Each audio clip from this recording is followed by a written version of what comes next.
My name is Margot Hayes and I'm 66 years old. What I'm about to tell you changed my life forever. The funeral for my husband Ernest was the quietest day of my existence. There, beside his grave, I received a message from an unknown number that sent a chill through me. I'm alive.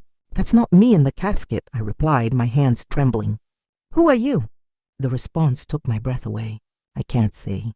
They're watching. Don't trust our sons. That moment tore my soul in two. My world crumbled when I saw Charles and Henry, my own sons, standing by the casket with strangely calm expressions. Something was wrong. Their tears seemed forced, their hugs as cold as ice. For 42 years, Ernest had been my partner, my refuge, my reason for living. I met him when I was 24 in the small town of Spring Creek. We grew up on the same dusty back roads, sharing modest dreams. I cleaned houses to support my sick mother while Ernest repaired bicycles in a small shop he inherited from his father. We were poor, but we were happy. We had something money couldn't buy. Real love. I remember the first time he spoke to me. It was a Tuesday morning. I was walking toward the market in my faded green dress and worn-out shoes. He stepped out of his shop with grease-stained hands and smiled at me with a shyness that made me fall in love with him instantly. Good morning, Margot, he said in a soft voice. Need me to check out your bike? I didn't own a bike, but I came up with an excuse just to talk to him. That conversation turned into dates under the big old oak tree in Town Square Park, then into promises of eternal love, and finally into a simple wedding full of hope. The first few years were hard. We lived in a 2-bedroom house with a tin roof. When it rained, we'd set out pots all over the house to catch the leaks, but we were happy. Ernest worked from sun up to sundown in his shop, and I sewed clothes for the women in town. When Charles was born, I thought my heart would burst with happiness. He was a beautiful baby with his father's big eyes and my smile. 2 years later, Henry arrived just as perfect. I raised them with all the love in the world, sacrificing my own needs for theirs. Ernest was a wonderful father. He'd take them fishing in the river on Sundays, teach them to fix things with their hands, and tell them stories before bed. I fed them, dressed them, and comforted them when they cried. We were a close family, or so I believed. As they grew up, things started to change. Charles, the oldest, was always ambitious. From a young age, he'd ask why we lived so modestly, why we didn't have a car like other families. Henry followed his lead in everything, as he always had. When Charles turned 18, Ernest offered him a job at the shop, but he rejected it with contempt. I don't want to get my hands dirty like you, Dad. I'm going to be someone important. Those words hurt Ernest deeply, though he never said it to me. I'd see him sitting on the porch at night, staring at the stars with a look of sadness. His son had rejected not only his work, but his entire way of life. The years passed, and to my surprise, Charles managed to make a name for himself in the business world. He got a job at a real estate company in the city. Henry followed soon after. They both started making money, far more than Ernest and I had ever seen. At first I was so proud. My sons had achieved what we never could, escaping poverty and building a better life. But little by little, that joy turned into sadness. Visits became less frequent and phone calls grew shorter. When they did come, they arrived in expensive cars, dressed in fancy suits, talking about investments and properties. They'd look at us with a strange mix of pity and shame. Mom, Charles said to me during one of their sporadic visits, you and Dad should move somewhere better. This house is falling apart. He was right, but that house held all our memories. It was where we'd raised our sons, where we'd shared thousands of meals, where we'd grown old together. It wasn't fancy, but it was our home. Ernest, always wise, would tell me, Marot, money has changed our boys. We aren't enough for them anymore. I resisted believing it. I kept justifying their absences, their brief calls, their broken promises. They're busy building their lives. I'd tell myself someday they'll be the loving boys we raised again. But in my heart, I knew Ernest was right. We had lost our sons long before I lost my husband. I just didn't know to what extent we had become strangers to them. The most drastic change came when Charles married Jasmine Albright, a woman from the city who never hid her disdain for our simple lifestyle.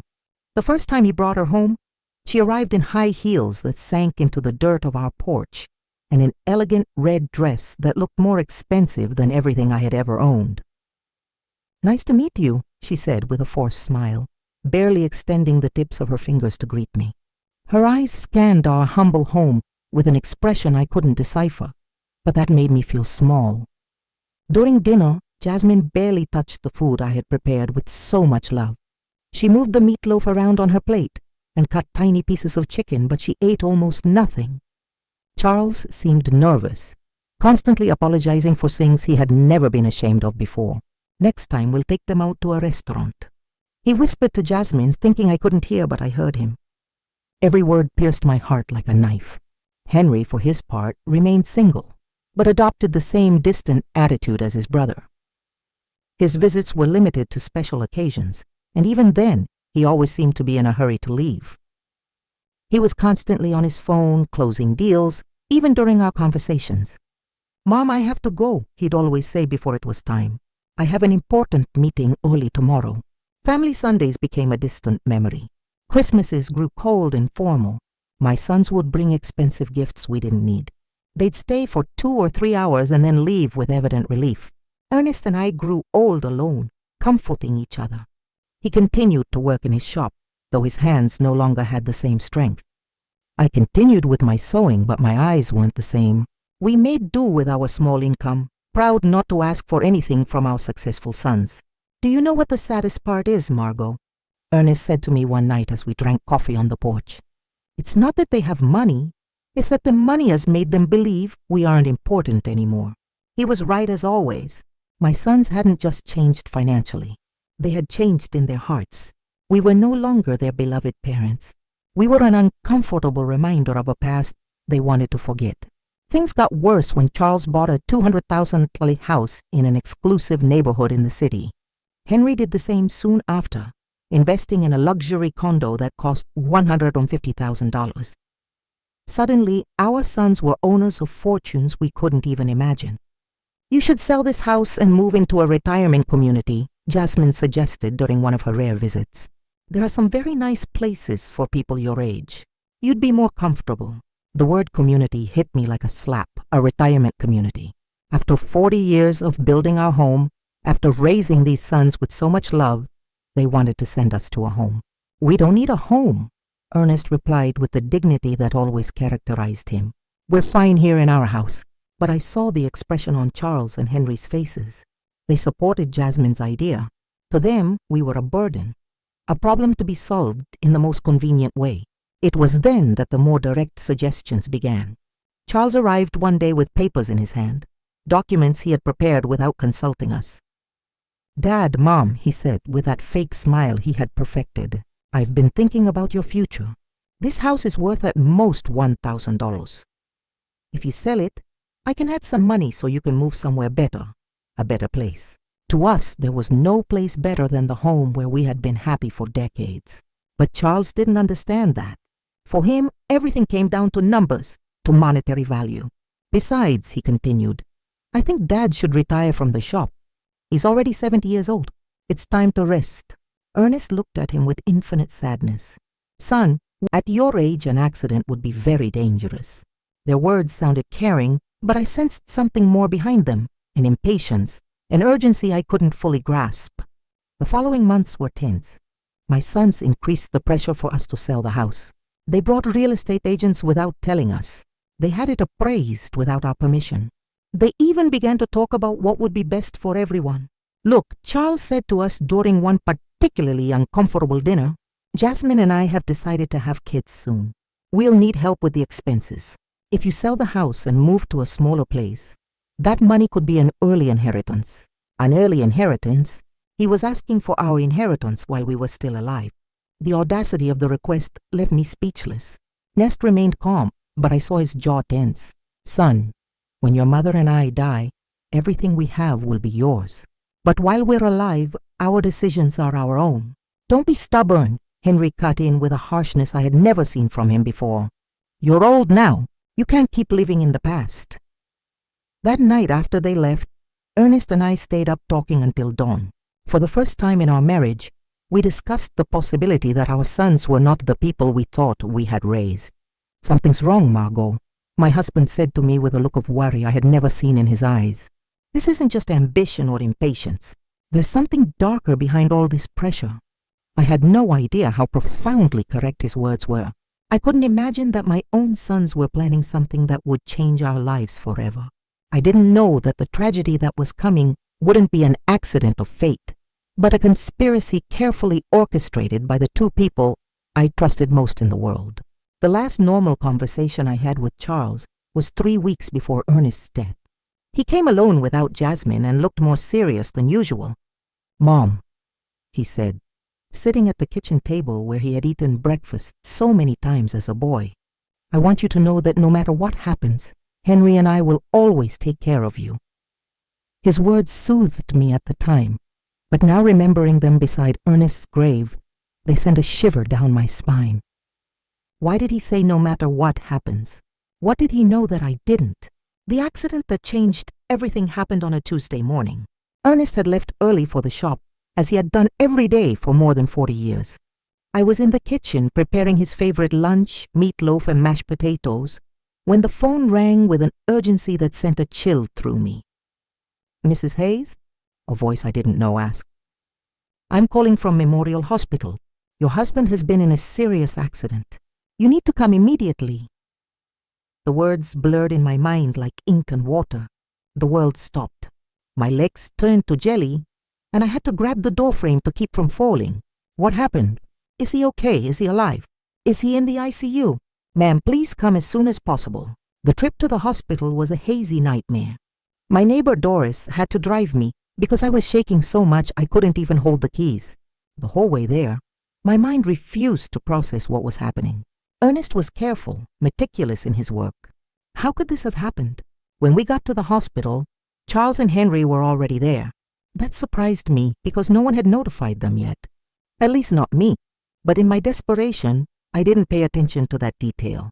"Mom," Charles said, hugging me with a force that seemed genuine, "Dad is in bad shape. The doctors say one of the machines at the shop exploded. He has severe burns and a traumatic brain injury." Henry's eyes were red, but something in his expression felt off. He seemed more nervous than sad, like someone waiting for important news rather than someone suffering for his father. "Can we see him?" I asked, desperate. "Only immediate family, one at a time and for 5 minutes max," the nurse explained. When I entered that ICU room, my heart sank. Ernest was hooked up to a dozen machines with bandages covering most of his face and arms. I barely recognized him. His breathing was labored, artificial, kept going by machines that beeped constantly. I walked up to his bed and took his hand, the only part of his body that seemed intact. "Ernest, my love, I'm here. Everything is going to be all right. You're going to recover just like you always do." For a moment, I felt a slight squeeze in my hand. His eyes moved behind his closed lids. He was fighting. My warrior was fighting to get back to me. The next 3 days were the longest of my life. I practically lived at the hospital, sleeping in the uncomfortable chairs in the waiting room. Charles and Henry took turns accompanying me, but they always seemed more interested in talking to the doctors than in comforting their father. I overheard fragmented conversations that I couldn't fully understand at the time. Henry asked about medical insurance, about the cost of treatment. Charles was on the phone talking about life insurance policies and beneficiaries. "Mom," Charles said to me on the second day, "we reviewed Dad's insurance. He has a life insurance policy for $50,000. There's also a workers' comp policy that could cover up to $75,000 more." Why was he talking to me about money when Ernest was still fighting for his life? Why was he worried about insurance instead of his father's recovery? "I don't care about the money," I responded harshly. "I just want your dad to get better." "Of course, Mom," he said, but I saw something in his eyes that I didn't like. A coldness, a calculator working while his father lay dying. On the third day, the doctors gave us the most devastating news of my life. Dr. Patterson, an older man with a compassionate expression, gathered us in a small office. "Mrs. Hayes," he began softly, "your husband's condition is critical. The burns have become infected, and the head trauma is more severe than we initially thought. We have to be realistic about his chances." "What does that mean?" I asked. though my heart already knew the answer. It means we need to prepare for the worst. Your husband is in an induced coma. We could keep him alive indefinitely, but his quality of life, well, it's highly unlikely he will ever regain consciousness. My world fell apart around me. 42 years of marriage, an entire life built together, and now they were telling me it was all fading away like smoke. We want to try everything, I said through sobs. No matter the cost, no matter how long it takes. But Charles exchanged a look with Henry that deeply unsettled me. Mom, Charles said, in a voice that tried to sound understanding, we have to be practical. Dad wouldn't want to live like this. He always said he never wanted to be a burden on anyone. A burden? I exploded with a fury I didn't know I had. He's your father. He's not a burden. He's the man who raised you, who worked his whole life to give you the best he could. We know, Mom, Henry chimed in, but we also have to think about you. The medical bills are going to be enormous. They could wipe out all your savings. Again, money, always money. My husband was dying and they were calculating costs. That night, alone in the hospital room, I took Ernest's hand and spoke to him as if he could hear me. My love, I don't know what to do. The doctors say there's no hope, but I can't let you go. I can't imagine my life without you. It was then that something happened that still gives me goosebumps. His fingers moved slightly, squeezing mine with a force that was almost imperceptible. His lips moved as if he were trying to say something, but no sound came out. I called for the nurses, desperate. He's reacting. He's trying to talk, but by the time they arrived, Ernest had returned to his previous state. The nurse checked the monitors and shook her head. Sometimes there are involuntary muscle spasms, ma'am. It doesn't mean he's conscious, but I knew what I had felt. Ernest had tried to communicate with me. At your age, an accident would be very dangerous. Their words sounded caring, but I sensed something more behind them, an impatience, an urgency I couldn't fully grasp. The following months were tense. My sons increased the pressure for us to sell the house. They brought real estate agents without telling us. They had it appraised without our permission. They even began to talk about what would be best for everyone. Look, Charles said to us during one particularly uncomfortable dinner, Jasmine and I have decided to have kids soon. We'll need help with the expenses. If you sell the house and move to a smaller place, that money could be an early inheritance. An early inheritance? He was asking for our inheritance while we were still alive. The audacity of the request left me speechless. Nest remained calm, but I saw his jaw tense. Son, when your mother and I die, everything we have will be yours. But while we're alive, our decisions are our own. Don't be stubborn, Henry cut in with a harshness I had never seen from him before. You're old now. You can't keep living in the past. That night, after they left, Ernest and I stayed up talking until dawn.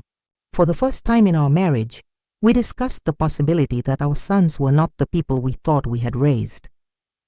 Something's wrong, Margot, my husband said to me, with a look of worry I had never seen in his eyes.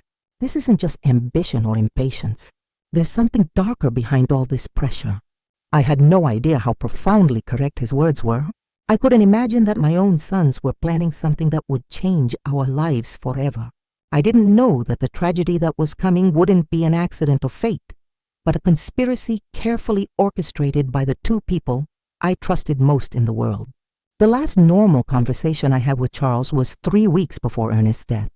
He came alone without Jasmine and looked more serious than usual.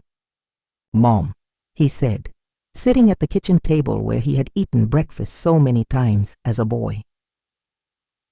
I want you to know that no matter what happens, Henry and I will always take care of you.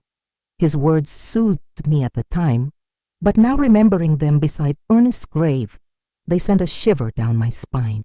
Why did he say no matter what happens? What did he know that I didn't? The accident that changed everything happened on a Tuesday morning. Ernest had left early for the shop, as he had done every day for more than 40 years. I was in the kitchen preparing his favorite lunch, meatloaf and mashed potatoes, when the phone rang with an urgency that sent a chill through me. Mrs. Hayes? A voice I didn't know asked. I'm calling from Memorial Hospital. Your husband has been in a serious accident. You need to come immediately. The words blurred in my mind like ink and water. The world stopped. My legs turned to jelly, and I had to grab the door frame to keep from falling. What happened? Is he okay? Is he alive? Is he in the ICU? Ma'am, please come as soon as possible. The trip to the hospital was a hazy nightmare. My neighbor, Doris, had to drive me because I was shaking so much I couldn't even hold the keys. The whole way there, my mind refused to process what was happening. Ernest was careful, meticulous in his work. How could this have happened? When we got to the hospital, Charles and Henry were already there. That surprised me because no one had notified them yet. At least not me. But in my desperation, I didn't pay attention to that detail. "Mom," Charles said, hugging me with a force that seemed genuine. "Dad is in bad shape. The doctors say one of the machines at the shop exploded. He has severe burns and a traumatic brain injury." Henry's eyes were red, but something in his expression felt off. He seemed more nervous than sad, like someone waiting for important news rather than someone suffering for his father. "Can we see him?" I asked, desperate. "Only immediate family, one at a time, and for 5 minutes max," the nurse explained. When I entered that ICU room, my heart sank. Ernest was hooked up to a dozen machines with bandages covering most of his face and arms. I barely recognized him. His breathing was labored, artificial, kept going by machines that beeped constantly. I walked up to his bed and took his hand, the only part of his body that seemed intact. "Ernest, my love, I'm here. Everything is going to be all right. You're going to recover just like you always do." For a moment, I felt a slight squeeze in my hand. His eyes moved behind his closed lids. He was fighting. My warrior was fighting to get back to me. The next 3 days were the longest of my life. I practically lived at the hospital, sleeping in the uncomfortable chairs in the waiting room. Charles and Henry took turns accompanying me, but they always seemed more interested in talking to the doctors than in comforting their father. I overheard fragmented conversations that I couldn't fully understand at the time. Henry asked about medical insurance, about the cost of treatment. Charles was on the phone talking about life insurance policies and beneficiaries. "Mom," Charles said to me on the second day, "we reviewed Dad's insurance. He has a life insurance policy for $50,000. There's also a workers' comp policy that could cover up to $75,000 more. Why was he talking to me about money when Ernest was still fighting for his life? Why was he worried about insurance instead of his father's recovery?" "I don't care about the money," I responded harshly. "I just want your dad to get better." "Of course, Mom," he said, but I saw something in his eyes that I didn't like.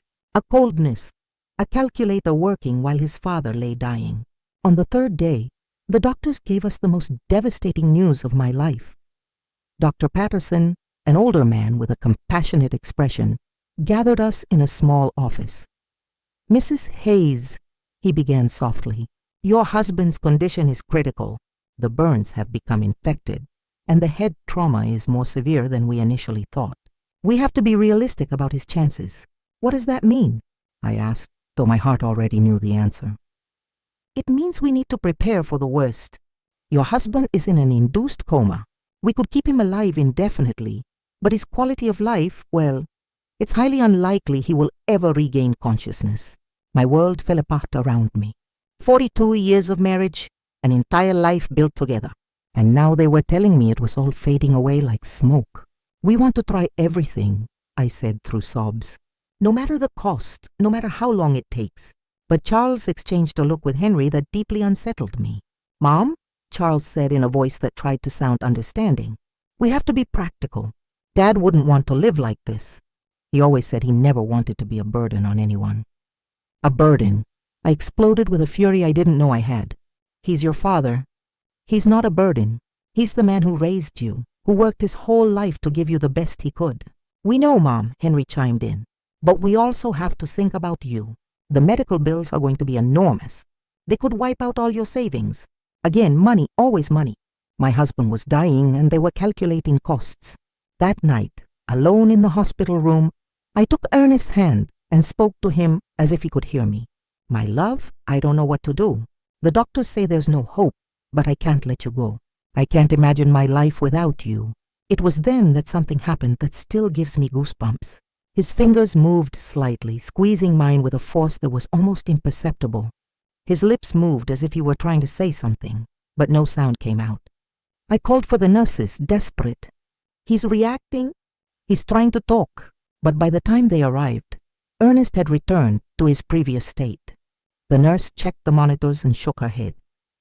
Sometimes there are involuntary muscle spasms, ma'am. It doesn't mean he's conscious, but I knew what I had felt.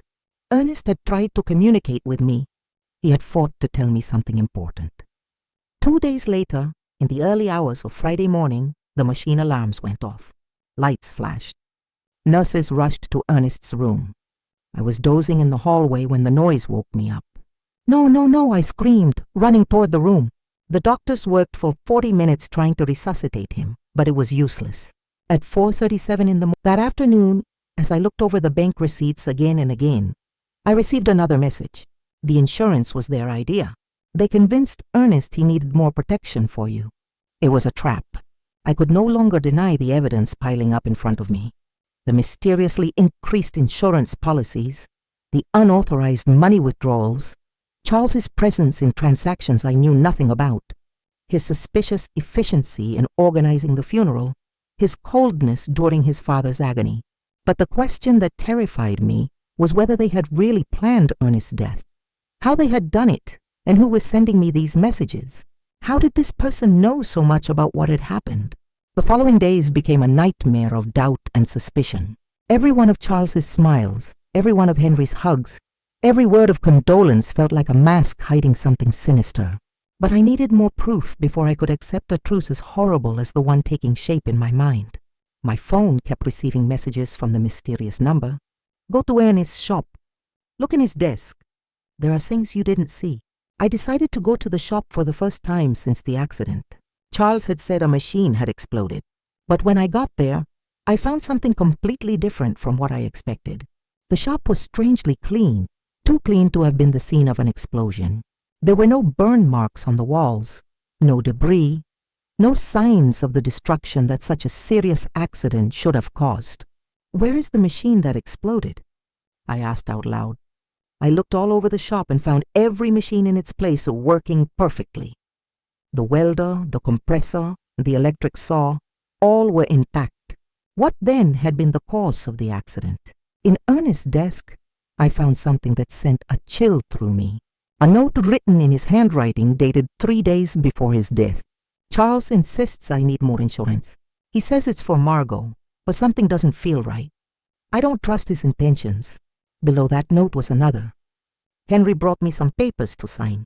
He says they're to modernize the shop, but I don't understand what it's about. Why all the hurry? My husband had had suspicions. He had intuited the evil intentions of our sons, but he had died before he could tell me. I kept searching and found an envelope sealed with my name on it. I opened it with trembling hands. It was a letter from Ernest. My dearest Margot, if you are reading this, it means something has happened to me. In recent months, I've noticed strange changes in Charles and Henry. They're too interested in our money, in the insurance, in us selling the house. Jasmine is putting a lot of pressure on them. Yesterday, Charles told me I should be more concerned about my safety because at my age, any accident could be fatal. I don't know why, but those words sounded like a threat. I love you, Margot. If something happens to me, don't trust anyone blindly, not even our sons. The letter fell from my hands. Ernest had sensed his own death. He had seen the signs that I, blinded by maternal love, had ignored. That night, Charles came to visit me. He arrived with a bottle of wine and a smile that now seemed completely fake.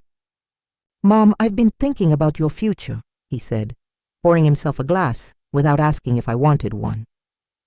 The insurance money. It's already in process. It'll be $15,000. How do you know the exact amount? I asked, feigning innocence. Well, I helped Dad with the insurance paperwork. He wanted to make sure you had enough money to live comfortably. A lie. Ernest had never wanted to increase the insurance. According to his own note, he had been pressured by Charles. And what do you think I should do with that money? I asked, carefully watching his reaction. His eyes lit up with a glint that gave me a chill.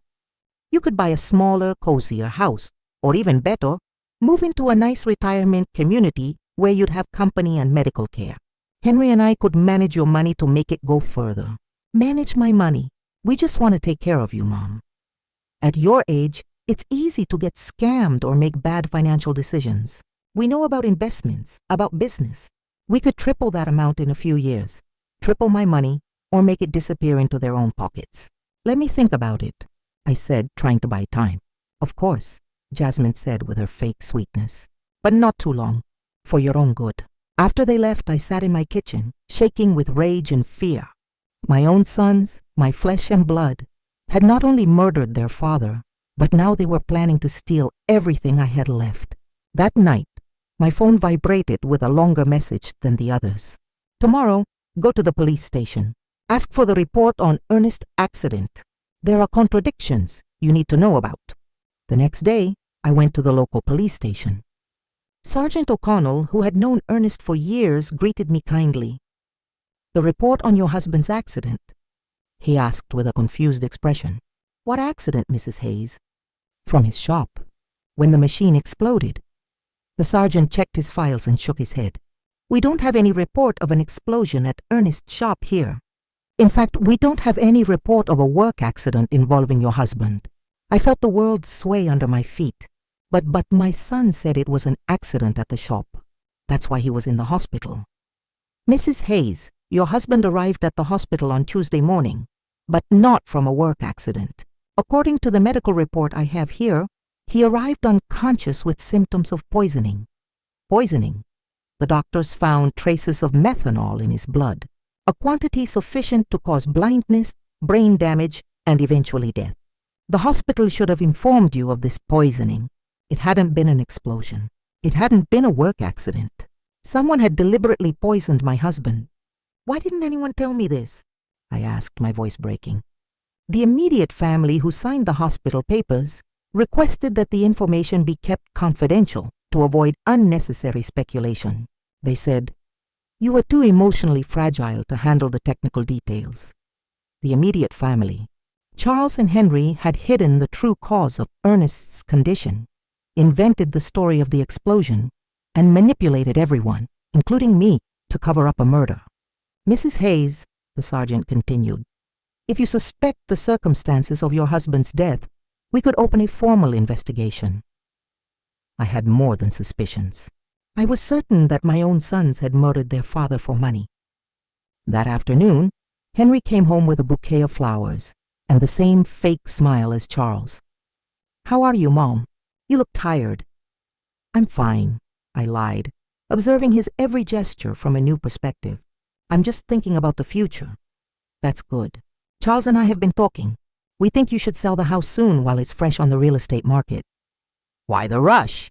Well, old houses lose value quickly and you need liquidity. Funeral expenses, pending medical bills, more lies. The funeral had been cheap, almost insultingly so, and there were no pending medical bills because the hospital insurance had covered them. Henry, I said, looking him directly in the eyes, you knew your dad didn't die from a work accident. For a fraction of a second, I saw panic in his expression, but he recovered quickly. What are you talking about, Mom? I went to the police station. There's no report of an explosion at your dad's shop. This time, the panic was more evident. Mom, you shouldn't be doing things like that. They'll confuse you. The grief is getting to you. The grief is getting to me, or you've been lying to me. He got up abruptly, spilling the coffee I had poured for him. I think you need to rest. We'll talk when you're calmer. He left quickly, but not before making a phone call from the porch, although I couldn't hear the words. The tone was urgent, worried. That night, I received the most revealing message yet. They're coming together tomorrow. They're going to try to convince you that you're crazy, that grief is making you imagine things. Don't believe them, and don't take anything they offer you to eat or drink. The mysterious message's prediction came true, exactly as it had warned.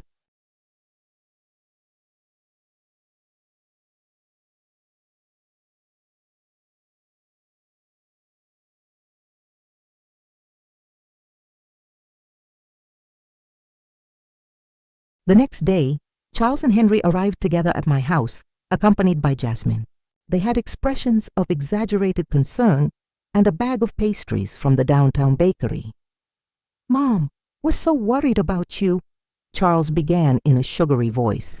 The neighbors have told us you've been acting strange. Doris says you've been talking to yourself, that you aren't eating well.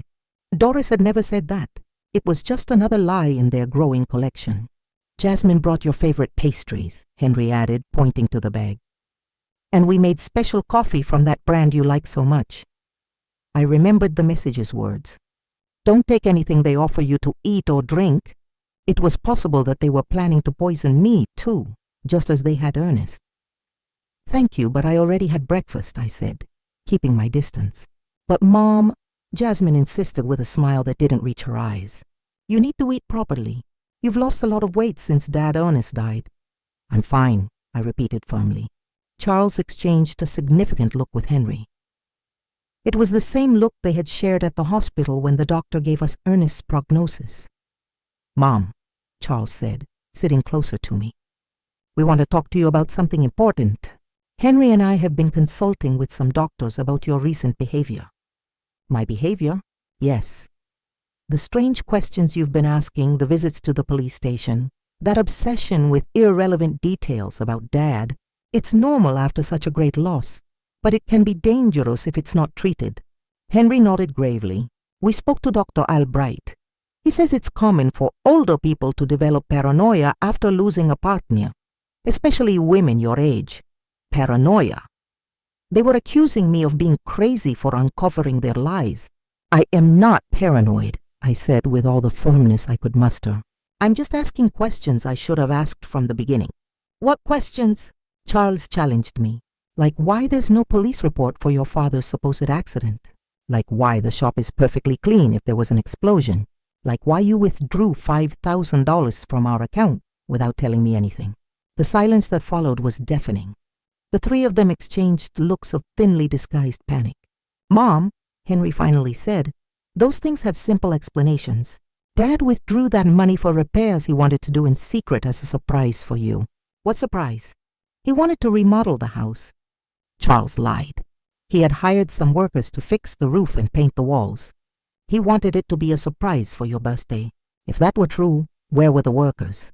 Where were the materials? Why did no one in town know about this supposed remodeling?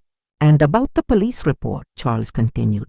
Not all work accidents require a report, especially when they happen on private property.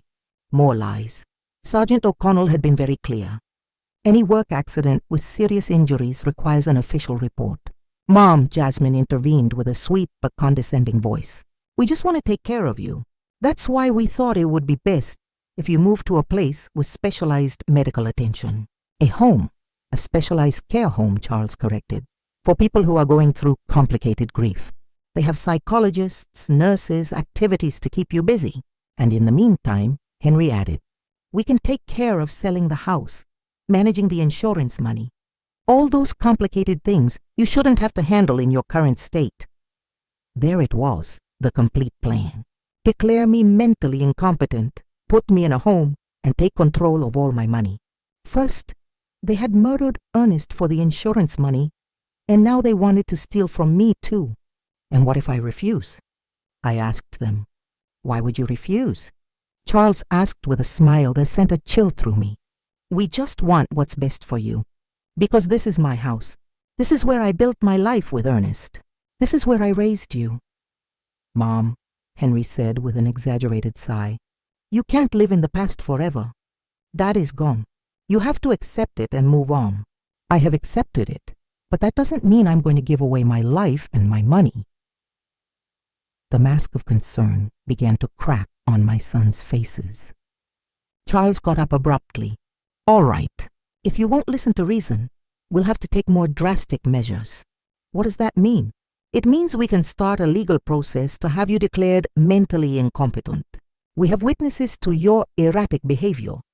We have testimony from doctors who confirm you're suffering from senile paranoia. Doctors? What doctors? I hadn't spoken to any doctors about my mental state.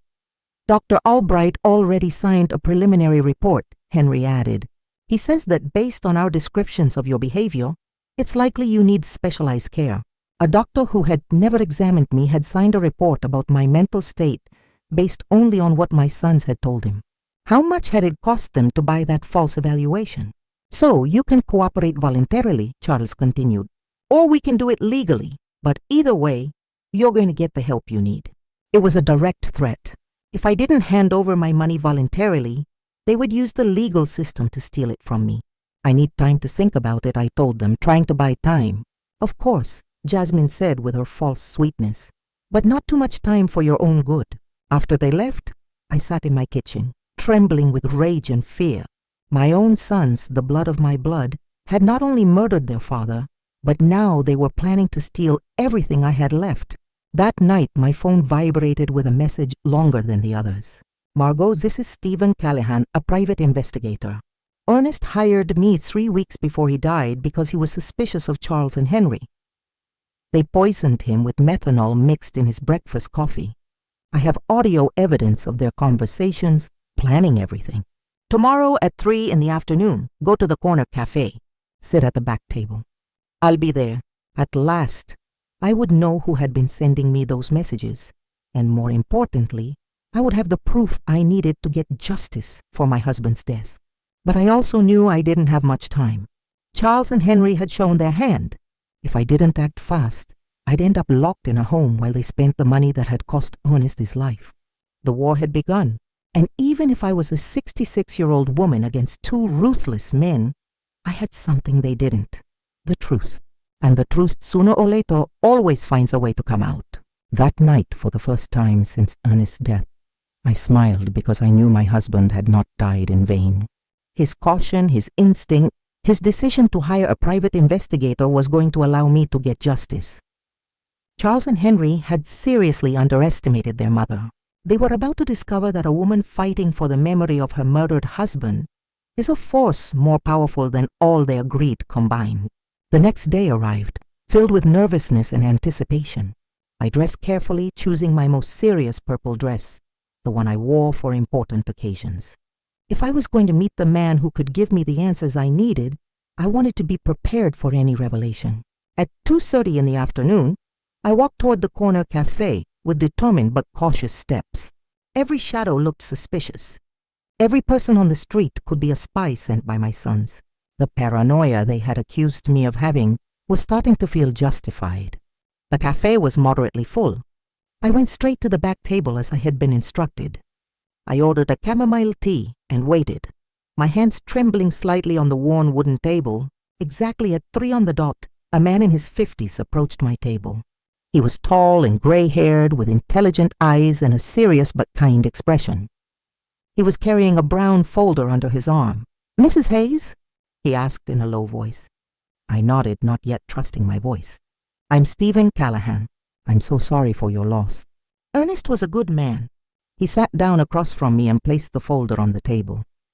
"Before I show you what I have, I need you to know that what you're about to hear and see is going to be very painful. Are you ready?"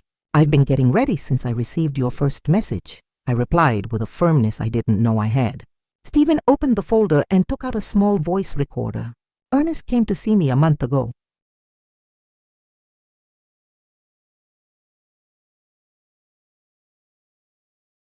He was worried about his son's behavior. He hired me to investigate them discreetly." He pressed the play button. Ernest's voice, so familiar and dear, filled the small space between us. "Stephen, I need you to know that if something happens to me, it won't be an accident. Charles and Henry have been pressuring me to increase my life insurance. Yesterday, Charles brought me papers, he said, were to better protect Margot. But when I read them, I realized there were also clauses that directly benefited them." My heart sped up. Hearing Ernest's voice was like having him back for a few minutes, but his words confirmed my worst suspicions. The recording continued. "Henry has been asking strange questions about my daily routine, what I eat for breakfast, what time I leave the house, if Margot comes to the shop with me. He says it's out of concern, but something about the way he asks worries me." Stephen paused the recording. This conversation was 3 weeks before his death, but I have something more recent. He played another recording, this time with Charles's voice in the background talking on the phone. "No, we can't wait any longer. The old man is starting to get suspicious. Yesterday, he asked me why I was so interested in his insurance. Yes, I already have the methanol. It works perfectly because the symptoms look like a heart attack or a stroke. No, Mom won't be a problem. After Dad dies, she'll be so devastated that we can do whatever we want with her." Tears began to roll down my cheeks. It was the voice of my son, my own son, coldly planning his father's murder. "There's more," Stephen said softly. This recording is from the day before Ernest's death. A new recording began. This time it was Henry talking to someone. Everything's ready. Tomorrow, Charles is going to put the methanol in Dad's coffee. We told him it was a special vitamin supplement a doctor recommended. The idiot is going to drink it without suspecting a thing. The symptoms: it'll start with dizziness and confusion, then loss of sight, convulsions, coma. The doctors will think it's a stroke or a heart attack. By the time they realize it's poisoning, it'll be too late. My world completely collapsed. Not only had they planned Ernest's murder, but they had executed it with a coldness that terrified me. How was it possible that my sons, the babies I had nursed, the boys I had comforted through their nightmares, were capable of something so monstrous? How did you get these recordings? I asked through my sobs. Ernest had asked me to put listening devices in your house, Stephen explained. He was afraid, but he didn't know exactly what of. We placed them on the home phone and in some other strategic spots. He took out a series of photographs from the folder. I also have this Charles buying methanol at a hardware store 30 metros from town. He paid with cash and used a fake name, but I have it on video. The photographs clearly showed Charles leaving a hardware store with a small bottle in his hands. The date on the photos was 5 days before Ernest's death. And this, Stephen continued, showing me more documents. These are Charles and Henry's financial records from the last 6 months. They've been spending a lot more money than their incomes justify. Charles owes $70,000 to a lender in the city. Henry has gambling debts for $40,000. They were desperate. It all started to make sense. It wasn't just greed that had motivated Ernest's murder. It was financial desperation. My sons were ruined and saw their father as a source of easy, fast money. Why didn't you go to the police immediately after Ernest's death? I asked him. Because Charles and Henry are very smart. They bribed the doctor who attended to Ernest at the hospital to change the official diagnosis. Instead of poisoning, the death certificate says heart failure due to complications from a work accident. Without that medical evidence, my recordings might not have been enough for a conviction. But now we have all the evidence together, I said, feeling a mix of pain and determination. Exactly. And there's one more thing you need to know. My blood ran cold. What? Your sons were planning to kill you too. Stephen played one last recording, this time with Charles and Henry's voices together. Once we have Dad's insurance money, we need to get rid of Mom too, Charles said. We can't risk her getting suspicious or anyone else putting ideas in her head. How? Henry asked. The same as with Dad. But this time, we can make it look like a suicide from depression. A widow who can't live without her husband. Nobody would question it.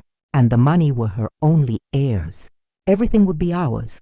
The house, the savings, the insurance money, almost $200,000 in total. The recording stopped. I was shaking uncontrollably. My sons had not only murdered their father, but they were planning to murder me as well. All for money, Mrs. Pays, Stephen said gently. I know this is devastating, but we have enough evidence to make them pay for what they did. What do we do now? I asked, wiping my tears. First, we need to go to the police with all this evidence. Sergeant O'Connell is an honest man. He's not involved in the corruption. Second, we need to act fast. Your sons are planning to have you declared mentally incompetent tomorrow. If they succeed, it will be much harder to proceed legally tomorrow. Yes, I intercepted a phone conversation this morning. They're meeting with Judge Miller at 10 post in the morning to start the mental incapacitation process. I got up from the table with a determination I hadn't felt in weeks. Then we have to act tonight. Exactly, Stephen confirmed. But first, there's one more thing I want to show you. He took one last photograph from the folder. In it, Ernest was leaving a medical clinic I didn't recognize. 3 days before he died, your husband went to get a full medical exam at a clinic in the city. The results show that he was perfectly healthy. There were no signs of heart disease. His blood pressure was normal. Everything was perfect. This definitively proves that his death was caused by poisoning, not by natural health problems. That was the final piece of evidence we needed. Ernest had been a healthy man, murdered by his own sons. Stephen, I said, taking his hand, thank you for keeping your promise to my husband. Now let's get justice. That same night, Stephen and I went directly to the police station. Sergeant O'Connell was working the night shift that week, which was perfect for our purposes. When we arrived, It was in the evening, and the station was relatively quiet. "Sergeant O'Connell," I said in a firm voice, "I need to file a formal complaint for the murder of my husband, Ernest." The sergeant looked at me with surprise. "Murder, Mrs. Hayes?" "The death certificate says he died from heart complications after a work accident." "The death certificate is false," I replied, placing Stephen's folder on his desk. "My husband was deliberately poisoned with methanol by our own sons." For the next 2 hours, Stephen and I presented all the evidence. The audio recordings, the photographs of Charles buying methanol, the bank documents showing the unauthorized withdrawals, Ernest's medical results proving his perfect health, and finally, the recorded conversations where my sons confessed to both their father's murder and their plans to kill me. Sergeant O'Connell listened to each recording with an increasingly serious expression. When we finished, he leaned back in his chair and shook his head in disbelief. This is monstrous," he murmured. "Are you sure you want to go through with this, Mrs. Hayes? Once we arrest your sons, there's no turning back." "Sergeant," I replied with all the dignity I could muster, "those men murdered my husband in cold blood for money. They were planning to murder me, too. They are no longer my sons. They are criminals who must pay for their crimes. We'll need the medical examiner to exhume Ernest's body to confirm the presence of methanol," the sergeant explained. "Are you prepared for that?" "Do whatever is necessary," I replied without hesitation. Sergeant O'Connell immediately called the district attorney. Despite the late hour, the seriousness of the case led the DA to come to the station personally. After reviewing all the evidence, he immediately authorized the arrest warrants for Charles and Henry. "We'll proceed at dawn," the DA explained to us. "We need to make sure we have all the evidence before they can destroy any additional proof." Stephen walked me home that night. "Are you sure you'll be okay alone?" he asked with concern. "I'll be fine," I replied. "After everything I've discovered, I'm no longer afraid. I have justice on my side." I couldn't sleep that night. I stayed up sitting in the kitchen looking at the photographs of Ernest we had on the walls. For the first time since his death, I didn't feel only pain. I felt a strange mix of sadness and satisfaction, knowing that justice for his murder was coming soon. At 6 in the morning, my phone rang. It was Charles. "Mom, you need to come to Henry's house right away. Something terrible has happened." "What happened?" I asked, feigning concern. "It's better if I explain it in person. Please come quickly." I knew it was a trap. After hearing the recordings the night before, I knew they were planning to move up their plans to get rid of me. But I also knew the police were already on their way to arrest them. "I'm on my way," I lied. Instead of going to Henry's house, I stayed in my kitchen waiting. At 7:30 in the morning, I saw from my window several police cars headed toward my sons' houses in different directions. My phone rang repeatedly for the next hour. First Charles, then Henry, both with increasingly desperate voices asking where I was, but I didn't answer any calls. At 9 in the morning, Sergeant O'Connell knocked on my door. "Mrs. Hayes, we've arrested Charles and Henry. They are in police custody, charged with first-degree murder and conspiracy to commit murder." I felt my legs tremble, but this time it wasn't from fear. It was from relief. "How did they react?" I asked. Charles denied everything at first, but when we played the recordings for him, he collapsed. Henry tried to escape through the back window of his house. We had to chase him for 6 blocks. That afternoon, Jasmine came to see me. She arrived sobbing, pleading, completely different from the cold, calculating woman I had known. "Mrs. Hayes, please, you have to drop the charges against Charles. He's not bad. He was just desperate because of his debts.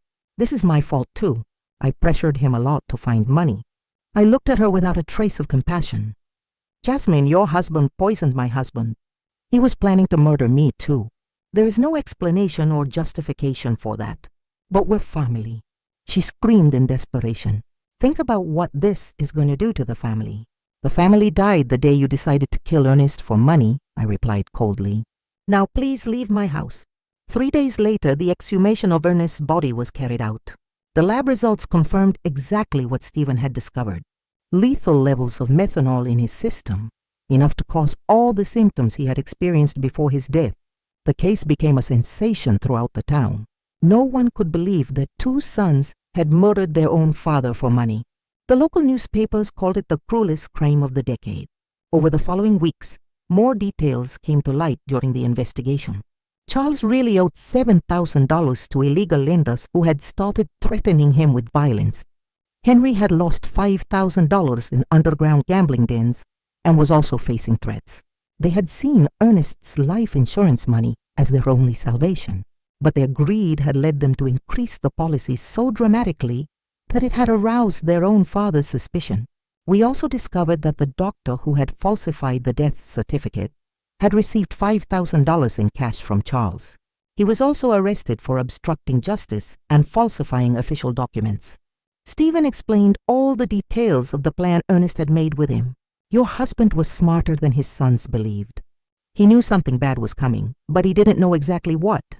He hired me not only to investigate Charles and Henry, but also to protect you if something happened to him. Did he know they were going to kill him? I asked. Not exactly, Stephen said, but he suspected his life was in danger. That's why we installed the recording devices. That's why we documented everything. He wanted to make sure that if something happened to him, the truth would come to light. My nest, even in his final days, had been protecting me. He had anticipated our son's betrayal and had taken steps to ensure that justice would prevail. The trial was scheduled to begin in 2 months. Both Charles and Henry faced charges of first-degree murder, which in our state carried a sentence of 25 years to life. The day of the trial arrived after 2 months of intense legal preparation. The courtroom was completely full. Reporters from several regional newspapers had come to cover what was already known as the case of the killer sons. The whole town was there, neighbors, former co-workers of Ernest, even people I barely knew, but who wanted to witness this historic moment of justice. I wore my best black dress, the same one I had worn for our wedding so many years ago, but which now represented mourning and dignity. Stephen accompanied me, sitting by my side throughout the entire process. His presence gave me the strength to face what would be the most difficult day of my life. Charles and Henry entered the courtroom in handcuffs, dressed in orange prison jumpsuits. Seeing my sons like that broke my heart one more time, but I no longer felt pity for them. I only felt a deep sadness for the moral death they had chosen long before they physically murdered their father. The prosecutor presented the case with devastating precision. One by one, the recordings were played for the court. The silence was absolute every time the voices of Charles and Henry were heard, coldly planning Ernest's murder. When the prosecutor played the recording where they planned to kill me too, several people in the audience gasped in horror. One elderly woman got up and left the courtroom crying. I couldn't blame her. It was difficult to process such cruelty. Ladies and gentlemen of the jury, the prosecutor said during his opening statement, this is not an ordinary case of family greed. This is a case of cold and calculated premeditation where 2 men decided to murder the father who had raised them with love and sacrifice simply because they needed money to pay off their gambling debts and irresponsible loans. Charles and Henry's lawyers tried to present a defense based on desperate circumstances and external influences. But the evidence was overwhelming. The recordings didn't lie. The bank documents didn't lie. The forensic evidence of the methanol in Ernest's body didn't lie. When it was my turn to testify, I walked to the stand with trembling legs but a clear mind. I had been waiting for this moment for months. Mrs. Hayes, the prosecutor asked me, can you tell us what your relationship was like with your sons before your husband's murder?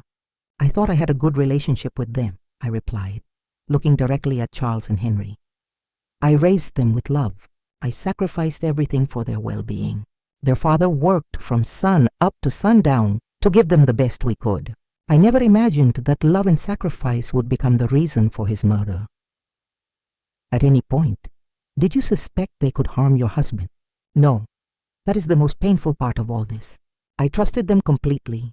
When they told me Ernest had an accident at his shop, I believed them. When they organized the funeral so quickly, I thought they were being efficient in their grief. I never imagined they were covering up a murder. Charles lowered his head during my testimony. Henry looked at me defiantly, but I saw tears in his eyes. Too late for tears. Too late for regret. The most dramatic moment of the trial came when the prosecutor decided to play the full recording of the conversation where they planned my own murder. Charles's voice filled the courtroom. Once we have Dad's insurance money, we need to get rid of Mom too. We can't risk her getting suspicious. A murmur of horror swept through the audience. Several people turned to look at me with expressions of disbelief and compassion. How did you feel when you heard this recording for the first time? The prosecutor asked me. I realized that I had lost my 2 sons long before I lost my husband, I replied, my voice cracking but firm. The babies I nursed, the children I comforted in their nightmares, had died and been replaced by 2 strangers capable of any crime. The defense tried to cross-examine me, suggesting that maybe I had misinterpreted my son's intentions, that maybe the grief had made me exaggerate the evidence, but the recordings spoke for themselves. Stephen also testified, explaining in detail how Ernest had hired him because he was afraid of his own sons. He described every step of the investigation, every piece of evidence collected, every recorded moment that revealed the truth. The medical examiner presented the results of the exhumation, confirming the lethal presence of methanol in Ernest's body. He explained how this poison acts slowly, causing exactly the symptoms my husband had experienced before he died. After 3 days of devastating testimony, the closing arguments arrived. The prosecutor was crushing. Charles and Henry are not victims of circumstances. They are predators who saw their own parents as financial obstacles that had to be eliminated. They planned, executed, and covered up Ernest's murder, and were planning to do the same to Margot. They don't deserve compassion. They deserve justice. The jury deliberated for 6 hours. When they returned, the silence in the courtroom was absolute. I could hear the beating of my own heart as the judge read the verdict. In the case of the state versus Charles Hayes and Henry Hayes on the charge of first-degree murder of Ernest Hayes, we find the defendants guilty. The courtroom erupted in murmurs and exclamations. Charles collapsed in his chair, finally comprehending the magnitude of what he had done. Henry remained rigid, staring straight ahead with no expression. On the charge of conspiracy to commit murder against Margot Hayes, we find the defendants guilty.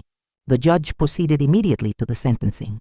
Charles Hayes and Henry Hayes for the premeditated murder of your father and the conspiracy to murder your mother.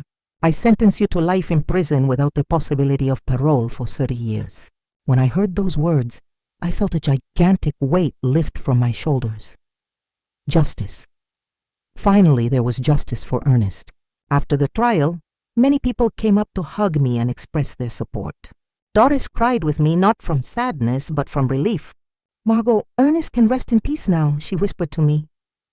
That night, I returned to my house, which now felt different.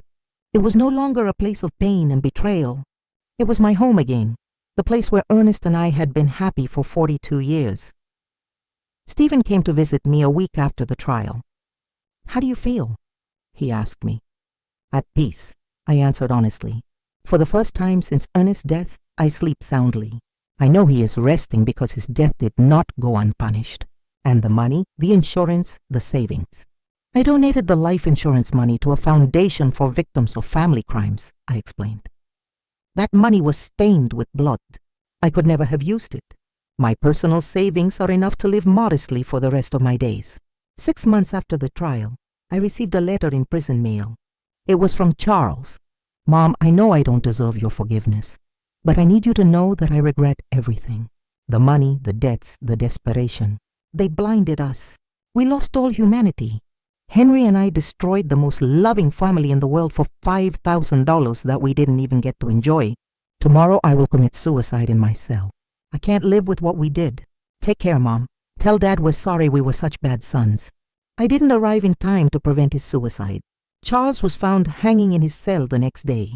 Henry, upon learning of his brother's death, suffered a complete nervous breakdown and was transferred to the prison psychiatric hospital. Today, 2 years after the trial, I live peacefully in my small house. I have converted. My health remains surprisingly good for my age. The doctor says it's because I was finally able to free myself from the stress and sadness I was carrying. The body heals when the heart finds peace, he explained during my last checkup. Sunday mornings are my favorite. I cut fresh flowers from my garden and walk to the cemetery to visit Ernest's grave. His headstone now has an inscription that I had engraved after the trial. Ernest Hayes, beloved husband, betrayed father, honorable man. His love was stronger than his death. I tell him everything that has happened during the week. I talk to him about the foundation, about the families we have helped, about the thank you letters I received from people who found justice thanks to our story. I swear, I can feel his approval in the wind that moves the leaves of the nearby trees. Do you know what's strangest, my love? I said during my last visit, I no longer feel pain when I think of Charles and Henry. I only feel pity. Pity because they had all the love in the world and they chose hate. They had a family that adored them and they chose betrayal. They had the opportunity to be honorable men like you and they chose to be murderers.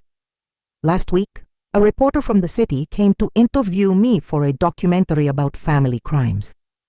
She asked me if there was anything I wanted to say to other people who might be going through similar situations. Family is not an excuse for crime, I replied. Love is not blind. Love with boundaries is true love. If someone who says they love you is capable of harming you for money or convenience, that person doesn't really love you. And it is never ever too late to seek justice, no matter who the culprit is. This year, on the 5th anniversary of Ernest's death, I organized a special ceremony in his memory. More than 200 people came. Neighbors, members of the foundation, families we have helped, local authorities. It was beautiful to see how his death, which began as a tragedy, had become a force for good in so many lives. Stephen gave an emotional speech. Ernest Hayes died because of his son's greed, but his legacy lives on in every family that finds justice thanks to his wife's courage. Evil tried to destroy his story, but good turned it into hope for others. At night before I go to sleep, I sometimes take out the old photographs from when Charles and Henry were children. I see them playing in the yard, hugging their father, laughing with me on past Christmases. I allow myself to cry for those innocent children who once existed before greed completely corrupted them. But I no longer cry for the men they became. Those men chose their destiny. My story ended up being bigger than my personal tragedy. It has become a symbol that justice is possible, even when it comes from the most unexpected sources. A 66-year-old widow proved that truth is more powerful than lies, that true love is stronger than betrayal, and that it is never too late to do the right thing. Tomorrow is Wednesday, and Stephen will come for coffee as always. I'll make his favorite pastry and tell him about the thank you letters that arrived this week. Afterward, we'll work together in the garden, planting new flowers for spring. Life goes on, more simple, but more authentic than before. I have learned that true family is not about shared blood, but about shared values, mutual respect, and a love that never turns into harm. Ernest, wherever you are, I hope you know that I kept the promise I made to you by your grave that terrible day. I found the truth. I sought justice and I turned our pain into hope for others. Your death was not in vain, my love. Did you like my story? And which city are you listening from? Let's meet in the comments. If you like the story, you can support me by sending a super thanks so I can keep bringing more stories like this. Thank you so much for your sweet support. I'm looking forward to your comments on the story. On the screen, you can see 2 new life stories that I highly recommend. There's so much more on my channel. Don't forget to subscribe. See you in the next life story.